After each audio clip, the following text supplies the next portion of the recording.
반갑습니다. 김지영 목사입니다. 이번에 비 피해 당하신 분들은 없기를 바랍니다. 이제 장마철이 끝나면 이 폭우는 그칠 거예요.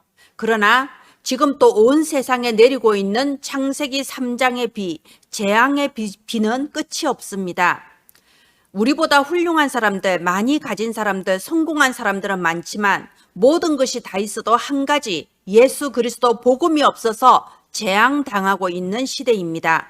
저와 여러분 그리고 우리가 기르는 후대들이 죽어가는 사람을 살리는 증인으로 심부름하게 되기를 바랍니다. 네, 오늘은 7월 학원 복음화 중에서 사과, 복음 가진 자의 성령의 열매라는 제목으로 함께 성령인도 받기를 바랍니다. 기도합니다. 하나님 은혜를 감사합니다. 전 세계 렘넌트 전도 운동에 망대가 일어나게 하시고 죽어가는 현장을 살리며 무너지는 교회를 살릴 237 렘넌트 서밋들이 자라게 하여 주시옵소서. 은혜를 감사드리며 예수님 이름으로 기도합니다. 아멘. 네, 우리 7월의 서론 CVDIP의 여정이죠. CVDIP 중에서 특별히 이번 7월에는 D가 강조됐습니다. 왜 D가 강조될까요? 드림, 이것은 하나님이 나에게만 주신 나의 꿈입니다. 24 생각나고 24 기도로 누려지는 나만의 꿈이죠. 왜 이 드림이 이렇게 중요할까요? 복음이 배워서 아는 복음, 지식적인 복음이 아니라 우리 렘넌트들에게 나의 복음이 되어야 하기 때문입니다. 우리 렘넌트들이 예수 그리스도를 영접하고 이제는 내가 소유한 복음, 그리고 내가 누리는 복음, 하나님이 나에게 주신 나의 복음이 확정되어야 됩니다. 그런 의미에서 이번 7월의 서론은 우리 선생님들이 다각적으로 접근하시고 영상이나 예화를 활용하셔서 정말 내가 귀로 들어서 초등신학원에서 공부하듯이 배우는 복음이 아니라 하나님이 나를 사랑하시고 하나님이 나를 구원하셔서 내 일생을 들여도 아깝지 않은 나의 복음이 발견되어지는 그런 7월이 되기를 바랍니다. 내 7월의 공과 복음은 하나님이 주신 것, 하나님이 주신 구원은 믿음으로 누릴 수 있다. 그리고 이것이 되지 않는 종교 현장을 보는 바울의 탄식, 이렇게 1, 2, 3가가 진행됐고요. 이제 사과는 복음 가진 자의 성령의 열매로 함께 보도록 하겠습니다. 복음 가진 자의 성령의 열매 1대지가 육신적인 것에만 머무르지 말라라고 되어 있습니다. 우리는 복음의 눈으로 봐야 된다, 이런 말을 흔히 하죠. 그런데 복음의 눈으로 본다는 게 무슨 뜻일까요? 용서하고 무조건 이렇게 감싸주고 이게 복음의 눈으로 본다는 게 아니고요. 복음의 눈으로 본다는 거는 제가 받아들이기에는 조금 더 가슴이 아픈 의미예요. 복음의 눈으로 본다는 건요, 이 세상에 온전한 사람은 하나도 없다는 걸 아는 겁니다. 온전한 성도도 없고 온전한 목사도 없습니다. 그리고 그 속에서 내가 가장 온전하지 못하다. 내가 바로 죄인 중에 괴수구나. 나의 연약함과 나의 무능함과 나의 아무 소망 없음을 깨닫는 것이 복음의 눈으로 본다는 거죠. 그래서 갈라디아서 2장 16절에는 율법의 행위로서는 의롭다함을 얻을 육체가 없느니라 라고 되어 있습니다. 여러분, 바울이 이 고백을 했을 때 무슨 심령으로 고백을 했을까요? 나의 연약함과 무지함과 아무 소망 없음이 정말로 깨달아질 때에 오직 그리스도, 커버넌트가 붙잡아지는 겁니다. 복음 하나가 없어서 무너져 갈 수밖에 없는 창세기 3장의 비가 주룩주룩 내리고 있는 이 세상을 볼 때에 참된 비전이 붙잡아질 수밖에 없는 겁니다. 거기에서 나의 복음, 드림이 나오는 거죠. 우리 렘넌트들은 정말 예수 그리스도 이 복음 안에서 율법이 무언가 바로 답을 얻어야 됩니다. 바울은 아무 소망 없는 자신이 오직 예수 그리스도 안에서만 소망이 있다는 이 복음을 깨달았어요. 그래서 갈라디아서 2장 16절에 율법의 행위로서는 그 누구도 구원받을 수 없으며 오직 그리스도를 믿는 믿음으로 말미암아 구원을 받는다라고 이렇게 고백했습니다. 여러분, 율법이 뭔가요? 우리 렘넌트들에게 정확하게 답을 주세요. 율법은 나쁜 게 아닙니다. 율법은 사탄이 준 게 아닙니다. 율법은 하나님이 주신 겁니다. 하나님이 주셨어요. 그러면 너무나도 중요한 거죠. 그런데 우리가 알아야 될 거, 이 율법은 구원을 얻는 통로로 주신 것이 아닙니다. 율법으로는 그 누구도 구원받을 수 없습니다. 그러면 이 율법을 왜 주셨나요? 하나님께서 율법을 주신 목적은 내가 아무 소망이 없는 죄인이라는 것을 깨닫게 하기 위한 도구로 주신 거예요. 이 세상은 그리스도 복음이 아니면 아무 소망이 없다. 인간의 그 어떤 행위와 그 어떤 능력으로도 결코 구원받을 수 없다는 것을 깨닫게 하기 위한 도구로서 율법을 주신 거예요. 율법에 대해서 확실하게 답을 주시기를 바랍니다. 그래서 갈라디아서 4장 1절에 종이라는 단어가 나온 겁니다. 여러분, 우리는 제왕 교육이라는 거 아시죠? 옛날에 이렇게 왕의 자손으로 왕자로 황태자로 이렇게 태어나면요, 뭐든지 다 할 수 있을 것 같죠? 그렇지 않습니다. 옛날에 제왕 교육을 보면요, 이 왕의 자손으로 아들로 태어나서 이 사람이 나중에 왕자리를 이어받을 사람이다 하면요, 굉장히 엄격한 교육이 들어갔어요. 새벽에 동 트기 전에 일어나서 종묘 사직에 가서 절하고, 그 다음에 왕대비전, 대왕대비전 이런 식으로 그 청청이 모든 종친들 돌아가면서 다 문안 인사하고, 그 다음에 정해진 시간에 계속해서 이 엄격한 교육을 받는 겁니다. 이걸 제왕 교육이라고 해요. 말하자면 어릴 때부터 너는 뭐든지 다 할 수 있다, 너는 왕자다, 이렇게 크면 이런 사람이 나중에 왕이 되면 어떻게 되겠어요? 폭군이 되는 거죠. 나라가 망하는 겁니다. 왜냐하면 세상 물정 모르고 어릴 때부터 누리기만 하면서 자라면요, 뭐가 되겠어요? 나라 다 망치는 거예요. 그래서 아주 어릴 때부터 엄격한, 오히려 일반 아이들보다 더 무서운 교육을 받으면서 이 왕자, 왕세자들은 자라나가는 겁니다. 그와 똑같아요. 우리가 하나님의 자녀로 구원을 받았고 복음은 모든 것을 할 수 있는 해방이고 자유입니다. 그러나 율법을 알지 못하고 먼저 율법의 종, 이 초등학문을 알지 못하면요, 그야말로 이 세상의 동물원처럼 돼버리는 거예요. 내 본능에 따라서 하고 싶은 대로 다 해버리고 다른 사람한테 피해주고 복음을 가졌다고 하면서 오히려 하나님의 영광을 가릴 수도 있는 겁니다.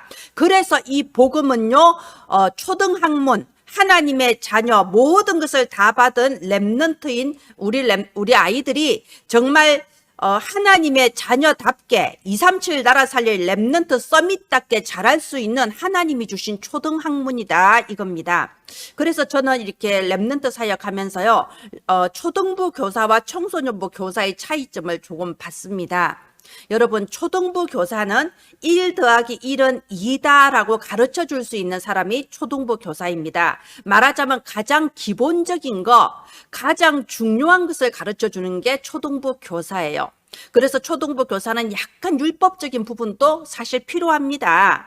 성경 구절을 외우게 해줘야 되고요. 또 아침에 일어나서 밤에 잠잘 때까지 계획표 짜는 법도 알려줘야 되고요. 기도하는 법, 기도 수첩하는 법을 약간은 이렇게 가장 기본적인 걸 가르쳐 줄 수 있어야 돼요. 그런데 이런 사람이 청소년부 교사가 되면 또 힘들어요. 왜냐하면 어느 아이든 청소년이 되면 사춘기라는 게 있고요. 자기 생각을 가지기 시작할 때잖아요. 이럴 때는 1 더하기 1은 2다라고 가르쳐 주는 게 아니고 1 더하기 1은 뭐라고 생각하니?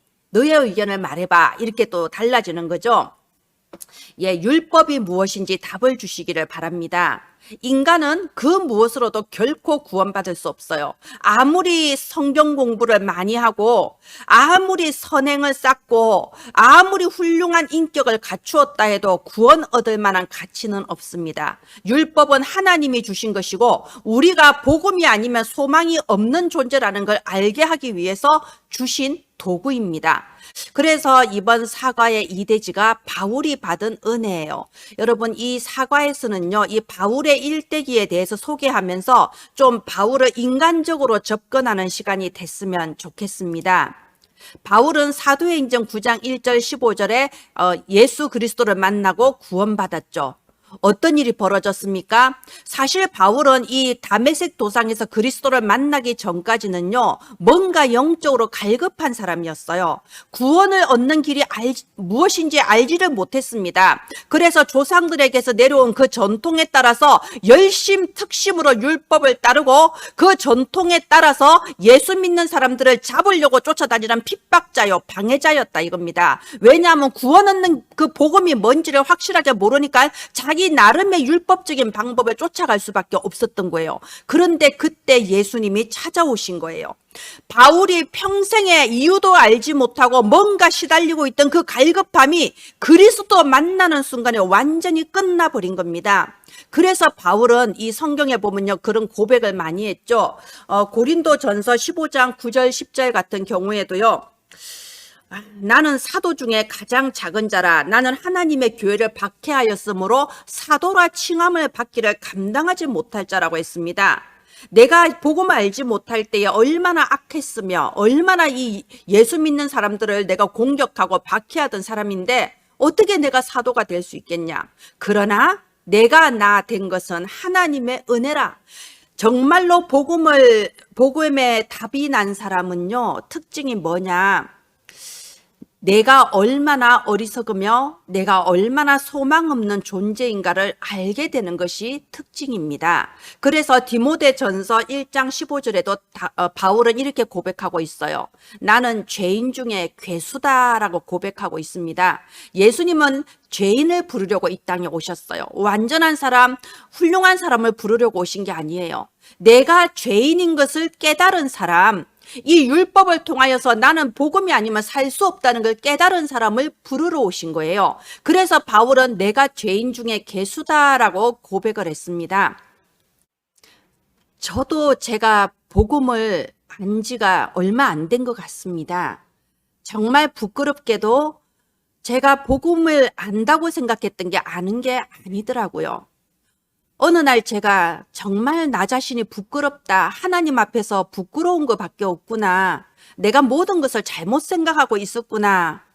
그래서 이게 복음이구나 라고 깨달은 게 그렇게 오래되지는 않은 것 같습니다. 내가 만약 복음을 위하여 이만큼 하고 있는데 나는 정말 제자인데 이렇게 생각한다면 아직 복음을 다 모르고 있는 거라고 볼 수 있죠.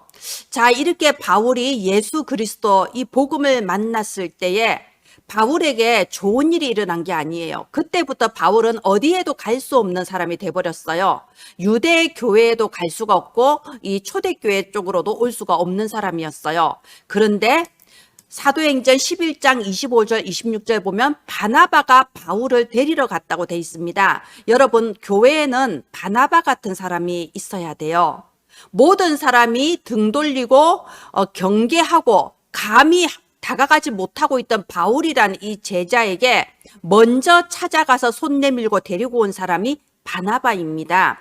그리고 이 바나바와 함께 안디옥 교회에서 이제 쓰임 받기 시작했죠. 이게 은혜라는 거예요. 내가 복음을 위해서 헌신하는 게 아닙니다. 나 같은 죄인을 용서하시고 나 같은 죄인에게 쓰임 받을 수 있는 기회를 주신 거, 그게 바로 은혜라는 거예요. 우리가 이렇게 복음을 깨닫게 되면요, 나는 모든 것을 처음부터 끝까지 거꾸로 생각했다, 이런 답이 나옵니다. 저는 실제로 많은 성도들에게 이런 말을 들은 적이 많아요. 하나님께서 내게 응답을 안 해주신다. 내가 교회를 위해서 한 게 얼만데 나한테 이럴 수가 있냐. 심지어는 하나님이 원망스럽다, 그런 말까지 하는 분들이 있습니다.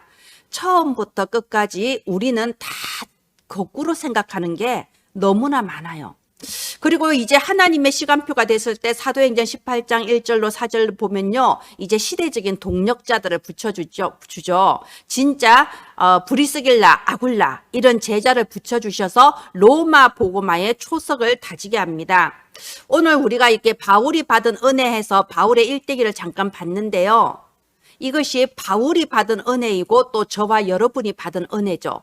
바울이 걸어간 CVDIP의 여정이고 저와 여러분의 여정이고 우리 렘넌트들이 세계복음하는 여정인 줄을 믿습니다. 그래서 사과의 3대지, 성령의 열매, 정말 복음의 은혜를 깨닫고 내가 복음을 들어서 아는 게 아니라 복음이 내 것이라면, 복음 가진 자라면 당연히 맺히는 성령의 열매가 있습니다. 이번에는 이 사과는 제목이 참 중요합니다. 복음을 귀로 들은 자 말고요. 복음을 지식으로 배운 자 말고요. 정말 복음을 소유한 자, 나의 복음을 가지고 나의 복음을 누리는 자라면 당연히 성령의 열매가 맺히게 됩니다. 그게 이번 주 본문인 갈라디아서 5장 22절, 24절이죠.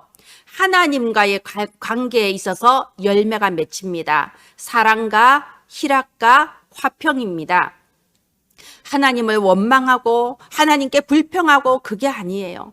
하나님을 사랑하고 하나님으로 말미암아 기뻐하고 하나님과의 관계에서 참된 화평을 누리는 겁니다. 사람과의 열매가 있죠. 오래 참음과 그리고 자비와 양선이라고 되어 있습니다. 복음을 잘 모르면요, 다른 사람과 나 사이에 시기 질투가 일어나고 비교의식이 일어납니다. 왜 하나님 저 사람은 이만큼 해준데 나는 왜 이럴까요? 또는 나는 이만큼 헌신하고 수고하는데 저 사람은 왜 안 해? 이런 시기의식과 비교 질투는요, 전부 잘못된 생각이에요. 복음을 잘 모르니까 거꾸로 생각하고 있는 겁니다. 나보다 더 헌신하는 사람이 있다면 너무나도 감사한 거고, 나보다 잘하는 사람이 있으면 또 하나님께 영광 올려드리니 감사한 거고, 나보다 혹시라도 부족하고 연약한 사람이 있다면 내가 도와줘야 되는 사람인 거죠. 이게 사람과의 열매예요. 가장 중요한 건 자신과의 열매입니다. 뭐라고 되어 있나요? 충성과 온유와 절제라고 되어 있습니다. 복음은 자유고 해방이니까 내 마음대로 한다, 이게 아니에요.